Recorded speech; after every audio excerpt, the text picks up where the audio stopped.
महाराष्ट्र राज्य बाल हक्क आयोगावर सदस्य आणि अध्यक्षांची नियुक्ती करण्यासंदर्भाची नोटीस देण्यात आली आहे।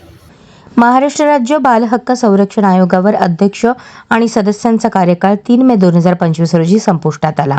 आता 1.5 महिना लोटून देखील महिला व बाल विकास विभागाने नवीन अध्यक्ष आणि सदस्यांची नेमणूक न केल्याने शिक्षण हक्क कार्यकर्ते नितीन दळवी यांनी शासनास नियुक्ती करण्यासाठी वकील रोनिता भट्टाचार्य यांच्याद्वारे कायदेशीर नोटीस बजावली आहे।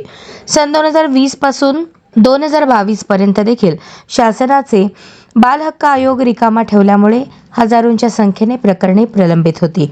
2022 मध्ये देखील नितीन दळवी व प्रसाद तुळसकर यांनी जनहित याचिका दाखल केल्यावर उच्च न्यायालयाने आदेश दिल्यावर सरकारला अध्यक्ष म्हणून सुशीबेन शाह आणि इतर 6 सदस्यांची नियुक्ती केली। या याचिकेत देखील सरकारच्या नियुक्तीमधील भोंगळ कारभारावर न्यायालयाने ताशेरे ओढले होते। आयोग स्थापन झाल्यापासून 5 वर्ष ते रिकामे ठेवल्याबद्दल न्यायालयाने ताशेरे ओढले होते।